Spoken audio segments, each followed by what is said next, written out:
36 of Anime and Us. I'm TJ. And I'm Shawn. This is the review show that reviews anime from A to Z. Sort of. Alright guys, so last episode we got Category D, and we spun for Darker Than Black. We spun the wheel and got Darker Than Black. I mean, it is what it is. Anyway, it's an anime television series created and directed by Tensei Akamura and animated by Bones. That's like the fifth series we've gotten by Bones already. Yeah. It must be a very popular No, actually, studio. I actually looked through their creations. They don't have a super ton, a lot of stuff. We just seem to get them. We're just... Well, their animation seems to be really good, and most of their animes are good. Yeah, I mean, the only one we got that we watched that wasn't fantastic, really, was Ungo. You don't remember Ungo? No. Well, that was the one with the woman who can grant wishes in the shop, and the kid who... Oh, yeah, that was terrible. But that was probably also older. It wasn't... If I can remember, that seemed older. If you say it's terrible, but you don't remember your review of it. Did I say good? I didn't say good. No, I said it was terrible. You said it was alright.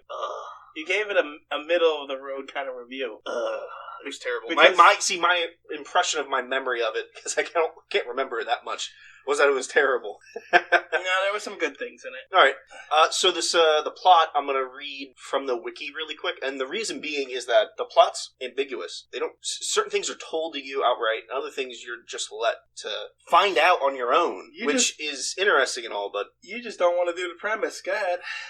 Part of that's true. 10 years ago, a mysterious spatial anomaly known as Heaven's Gate appeared in South America, shortly followed by the opening of Hell's Gate in Tokyo, altering the sky and wreaking havoc on the landscape. The real stars disappeared, replaced by false stars. During this time, people possessing various special abilities called contractors emerged, capable of different supernatural feats. Each contractor has a corresponding fake star in the fake sky, which reacts to their activities. So if they're using their ability, it lights up. If they're not using it, the star's kind of dim, and if they die, it falls. As such, contractors are usually identified by their star's messier catalog number. So, like, the main character's number is BK201. So, if the government's tracking him, that's what they call him by. Kept secret from the masses, these individuals are known to murder in cold blood, smothering unnecessary emotions with logic and rationality. That's a byproduct of being a contractor. Most of your human emotions are gone, but what's more important than emotions is your conscience is gone. Mm-hmm. You can just kill for no reason. Well, not for no reason. To better your gain. It's almost like being a psychopath. And I'm not reading any more of that, so that's fine. There was nothing in there that the show didn't explain. Yeah, well, I guess you're right. I didn't actually read that ahead of time. I just assumed it would explain a little bit more than I could. Nope. So the series follows BK201, which is Hay something, AGI. He's this assassin that kills contractors. That's what the Syndicate does. They contract him to kill contractors. That's not what the show does. The show doesn't really follow that too much, though. It's kind of like the Syndicate just hires him to do different jobs. Yeah, I mean, that's what happens in the show, but doing some reading up on the show itself, I found out that, like in the manga, that's specifically what the Syndicate does, which is who he works for, and what he does, he's just usually going around killing contractors. That's where he gets his reputation from. On a little bit of research that I did, this was one of those ones where it was a show first. It might have been, I don't know. So, even if it was in the manga, that was their interpretation of it. I could have sworn the manga was before the first season, but what I saw, and maybe, I don't know, conflicting sources, I guess, but what I saw was that the second season was made before the manga caught up to the second season in the anime. That's what I saw, but who knows? I mean, it's a bit of a conjumble-fuck, I guess. That's what I thought I saw. So, anyway, there's 2 seasons, Season 1 and Season 2. There's 1 episode OVA after Season 1, then after Season 2, there's 4 OVAs. But surprisingly, the 4 OVAs after Season 2 take place in between Season 1 and Season 2. Like, there's an OVA at the end of Season 1? Yeah, so there's, believe it's 25 episodes, and then the 26th episode is technically an OVA. Oh. Like, there's not a whole lot. It's like the story of the first season. I watched all the episodes and the things. So did I. I watched it in the same order, but afterwards, and you realize that the last 4 episodes is definitely in between the 2 seasons. Yeah, I just didn't know there was one of those episodes was. Yeah, 26 was an OVA. I can't really remember quite what happened in it, but it wasn't anything monumental. Right, because it was just an episode like in between the series somewhere. Yeah, it didn't take place after the series. Now, I liked the first season, but I got some issues with it. Now, we watched the second season as well, and I loved the first few episodes of the second season. Okay. And we'll get to that in a little bit. And then the 4 episodes of the OVA were okay, I guess. They explained some things, but kind of left more questions to be answered. That tied right into the second season. To the beginning of it, but it doesn't explain everything. Anyway, so the first season...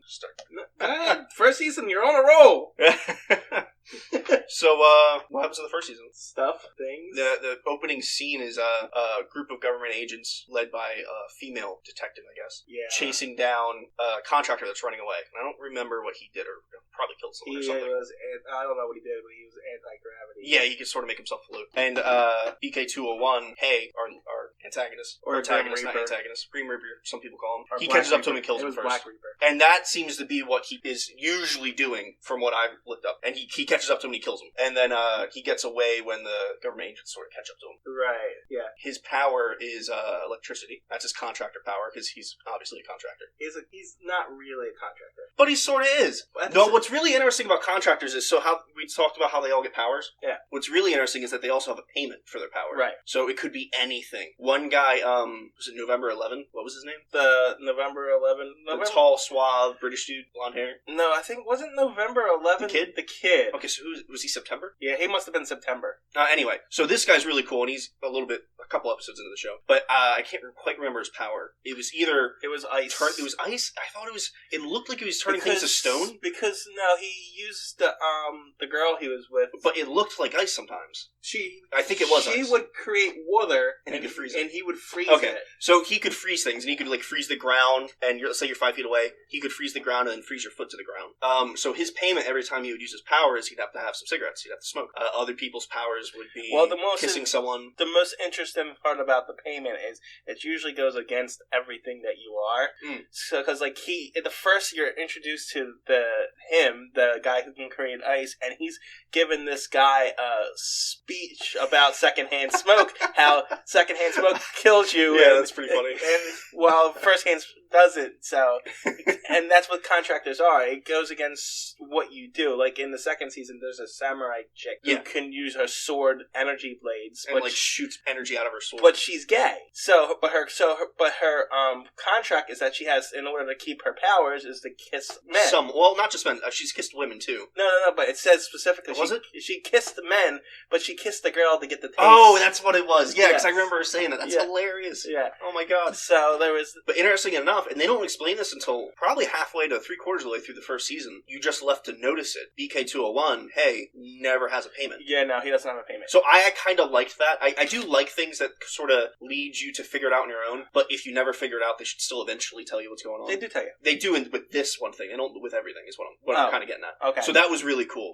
I noticed a couple episodes in, I'm like, oh look, everyone's got a payment. I wonder what his payment is. Yeah. And then you never find out. And eventually they tell you that he doesn't have a payment. Yeah, he doesn't have a payment which then wants you to question why. Because I know why. You don't know why? No, I know why. I'm just saying as a series. Oh, okay. That's a really good thing. You know what I mean? Yeah. And then that's another plot device. The show is plot into plot. It's got a lot of mystery going to it, and not like bad mystery. You're just trying to figure out what's going on throughout the whole show, which is pretty cool. So I was hoping, as the first season started and towards the middle, that the end of the first season, or at least at some time in the series, they would explain the whole contractor and gate thing. And they do to a point that they never tell you where the gate came from. You assume space, right? That's what I assumed. I assumed some sort of alien thing did this, but they never tell you. Now, obviously, contractors are getting their powers from the gate. That's explained. But how the gate came to be, and it's sort of like a quarantine area in Tokyo, and there's one in South America. And in Tokyo, they built a wall around it. Build a wall. And the wall's really thick. There's science facilities and stuff in there inside the wall. And they send teams into the gate when all the gate really is a quarantine area with crazy magic contractor stuff going on inside of it. From what I remember of the show, it kind of just appeared. Yeah, and they don't tell you that. I think that's kind of the point, though. Well, see, that's what I was hoping, though. I was looking for that's a mystery to me, and I wanted that resolved. But some things it never did. Some things just don't get resolved. So that bothered me with the first season. I was really hoping that would happen. And then the second season starts, and I'm like, oh, cool. I'm going to figure it out in the second season. Not the case. You never figure it out. Well, that's because both seasons end on cliffhangers, kind of. Yes. And it's very much open for another season, but it doesn't look like it's going to be made. No, because the ending of season 2 is 2011. Right. And as of right now, it's nearly 2019. We're about a week away. Yeah, so, I don't think it's going to happen. But there's no news about it. I looked that up. I think they intended to make a another season. Yeah, I think they did too. And that's There's why a lot of loose ends. And they were going to leave. That's why they were leaving. They didn't solve any of those mysteries. So I think they intended to do it, but never got around to doing it. However, though, within the first season, they do solve some mysteries about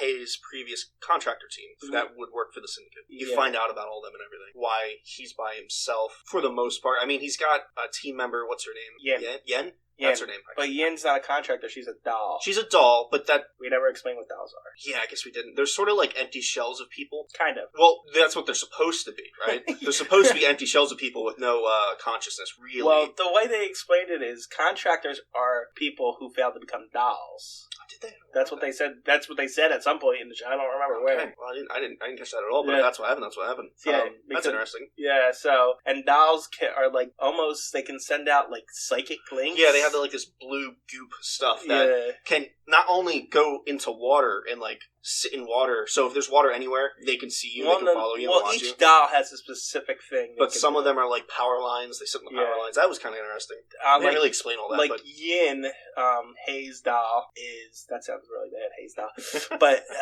I mean, kind of... They also touch on that a bit about there being some sort of slave trade of the dolls. And if you're cute, then, you're going to fetch a good price. Because they don't... They let you do whatever they want. They're just there. They obey every command. You tell them to eat, they eat. You tell them to poop, they go poop. You know what I mean? Whatever you tell them to do, they're going to do.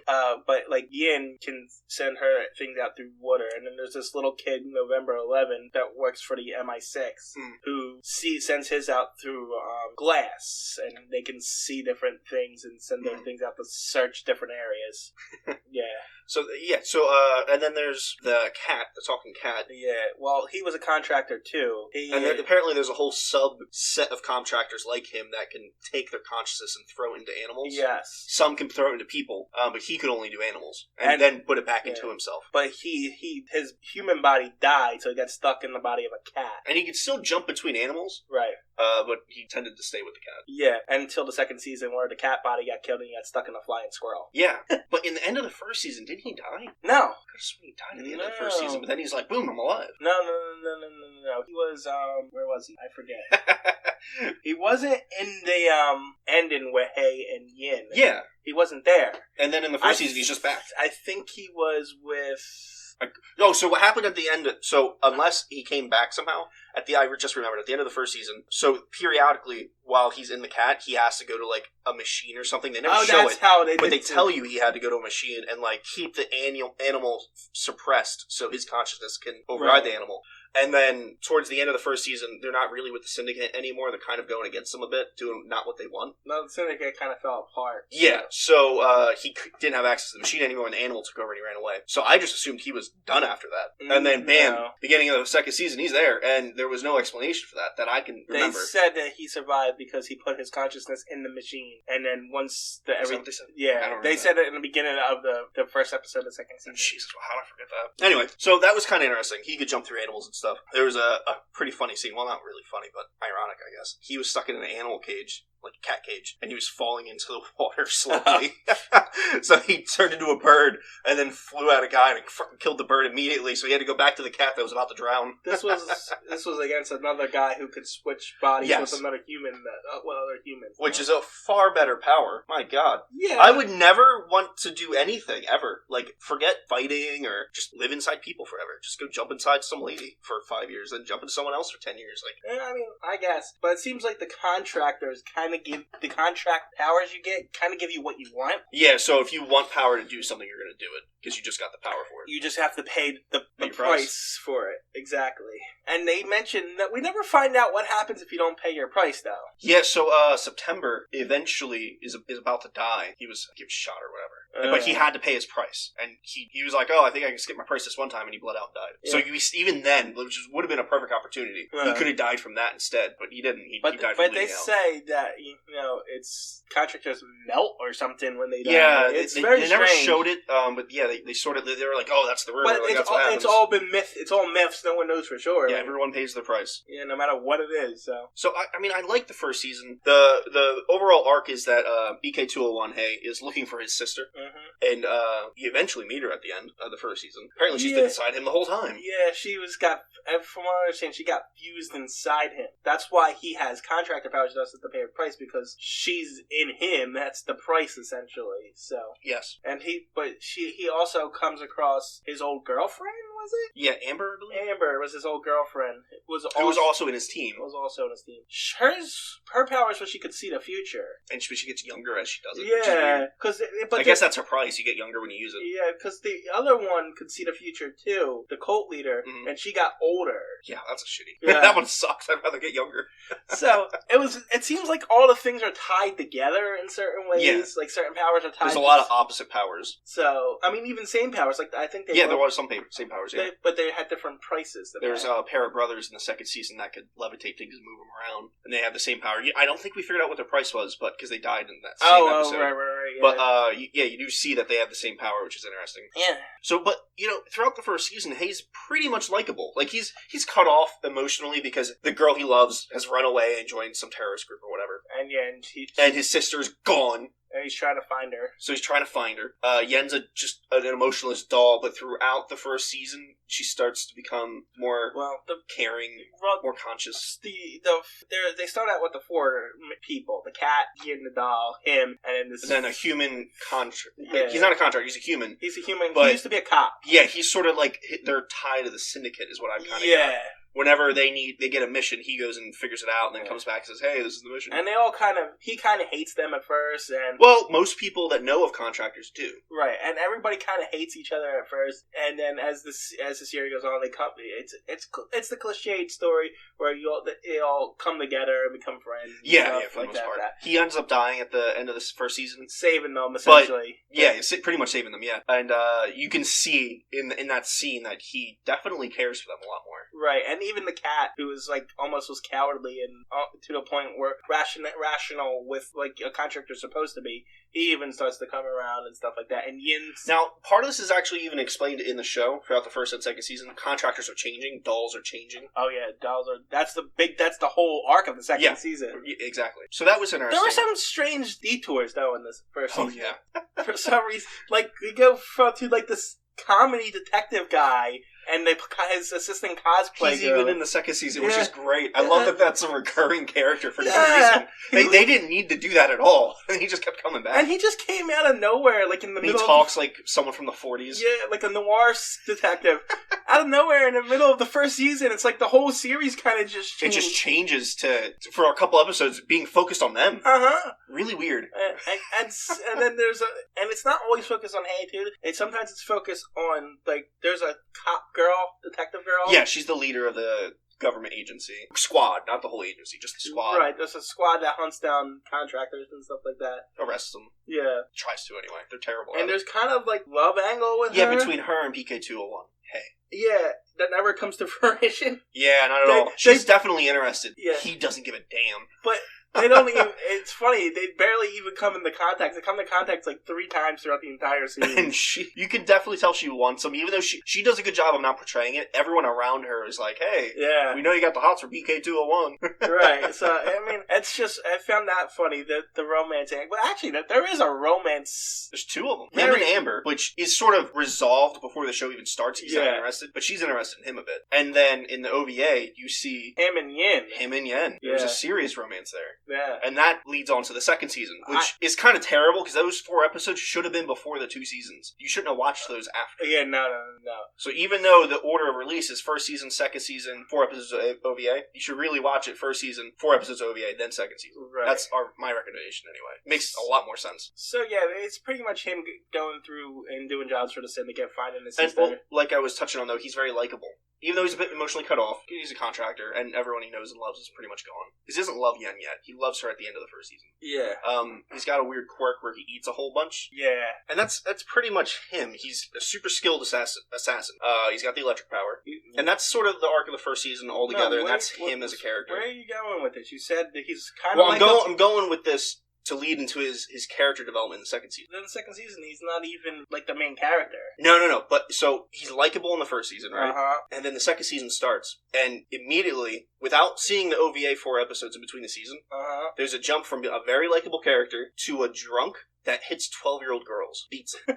There's a huge fucking jump there, right? Huge character development. He went from a nice guy who happens to be an assassin and kills people to someone you generally like, to someone who's literally a drunk. Every waking moment he's drinking if he's not actively on a contract or, trying to kill someone or whatever on a job. And then eventually starts training the main character of the second season, which actually isn't him, surprisingly. And as he's training her, just fucking starts beating her. Yeah. She's a 12-year-old girl, just beating the shit out of her. Right in the face. Do it again! And so, for me, that was really interesting. I wanted to see how he got to that point. Well, what changed him? You did. You did in the 4 episodes of the OVA, you didn't in the second season, and that's bad. No, I guess you didn't, but not everyone's gonna watch the 4 episodes of the OVA. But at the same time... You watch the season, and that's supposed to be a beginning, middle, and end. But at the same time, never explained it. If you watch the first season, and then you go into the second season, and you pretty much realize he's lost everything. And what happens to a contractor who loses everything? Yeah, but so, like, in the last episode, there's a chance for him to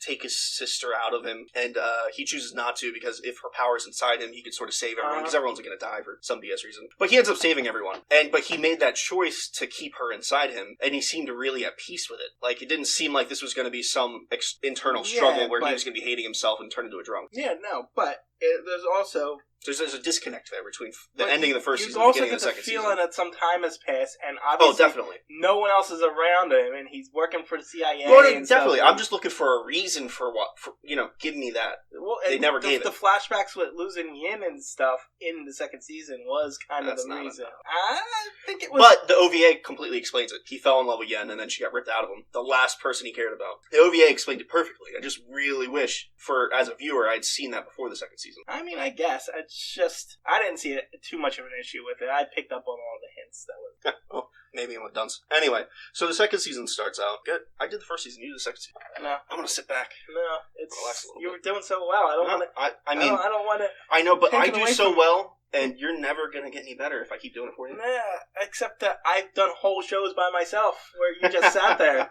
All right, so the second season starts out. How does the second season start out? The girl... The 2 girls? The girl at school is where she starts out, and she's taking pictures. Oh, yeah, she's taking pictures. She's, like, in a tree taking pictures, yes. And her 2 friends are, like, confessing to each other, pretty much. Their love. And the next day starts, and the one girlfriend that became, girlfriend with the kid. They're now boyfriend and girlfriend. Yeah. That was a terrible way to explain that. Yeah, you're terrible at this. Let's see, told you. Yeah, I know. That's why we're going to make it Anyway, the second day, she clearly became a contractor. Because she's emotionally cut off and doesn't like him anymore and tells him to get lost. Yeah, she controls cockroaches.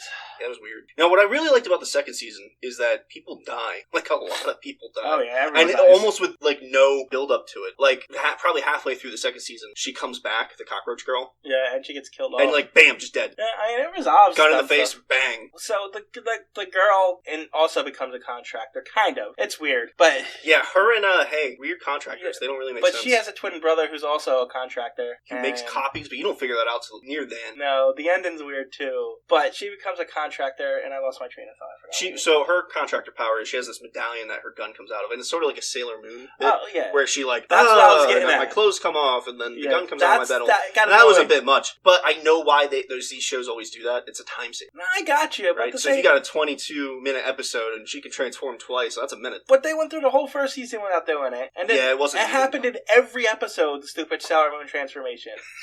Yeah, it was bad. So the first time I saw it, I'm like, oh, this is what they're doing. This is why they made the girl the main character of the show, so they could just put her in and do the Sailor Moon transformations. Pretty much. It got lazy. Mm-hmm. And then within the first episode, BK201 ends up killing her dad. Not really. Not really. You don't figure that out until much later, but not really.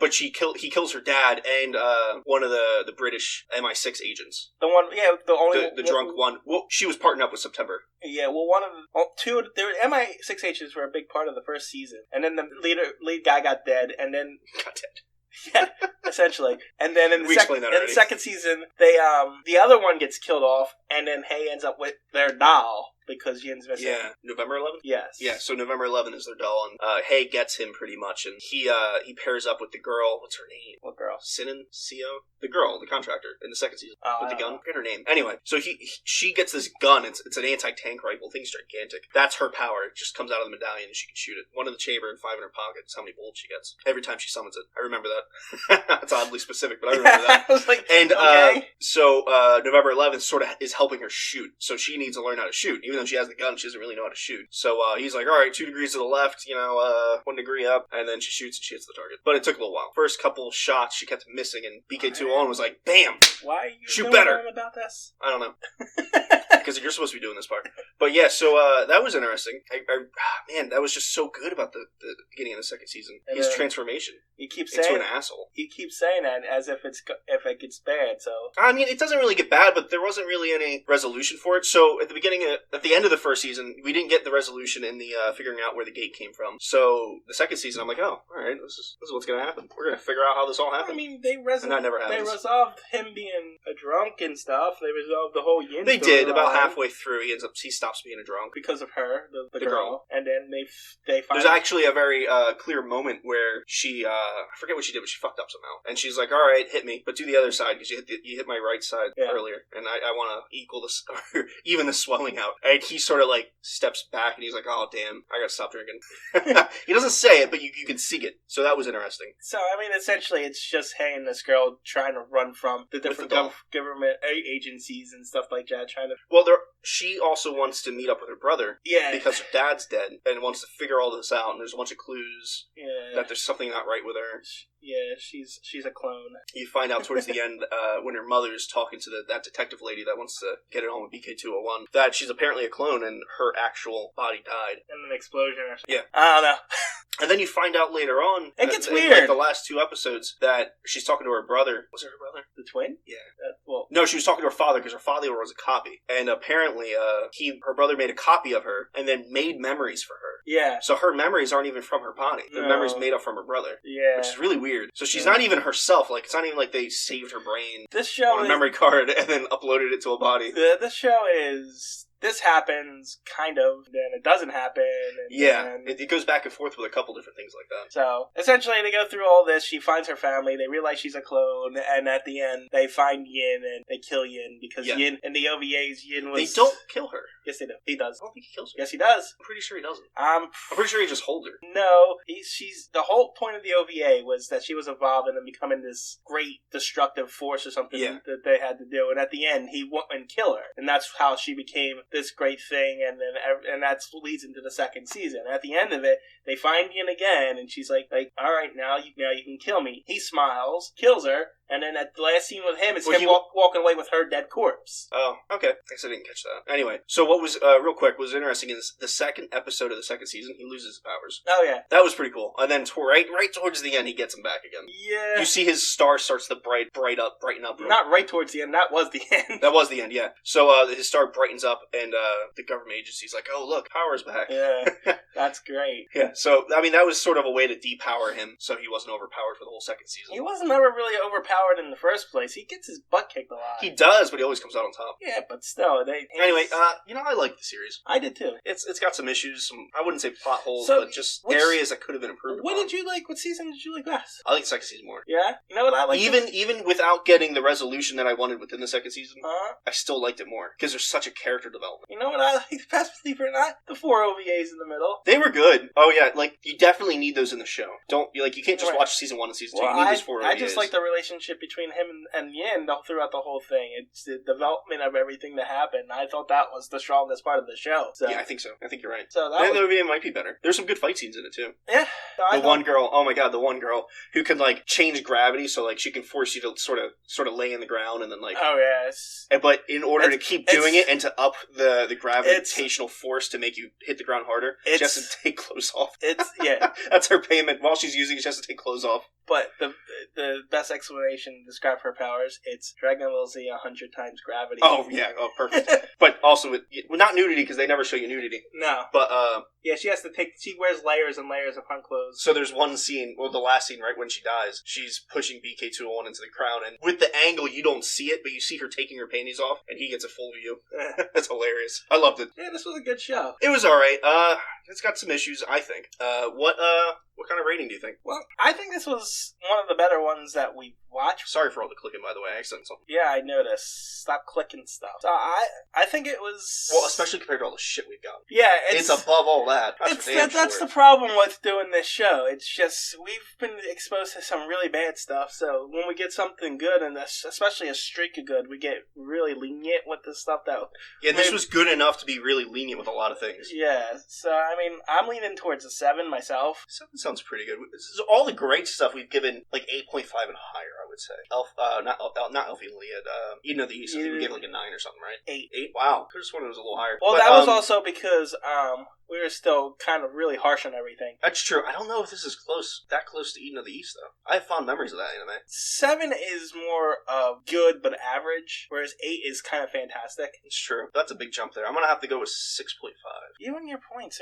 There's no... Fine, alright. 6.7, 6.4.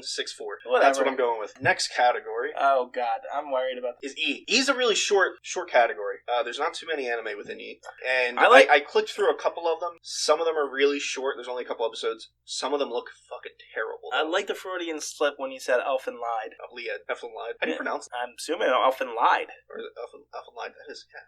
So lied. Anyway, we're going to spin for it. Clap in! Good. Erase. Go for erase. Oh, son of a crap. End Ride, I think is how it's pronounced. So close to Erased. I watched Erase. Erase is fantastic. But I don't know what End Ride is. That how you pronounce it? I don't know. You're looking at me like I know what these things are. You're the anime guy. Anyway, guys, next episode. End Ride. End Ride? Yeah, bye. See ya.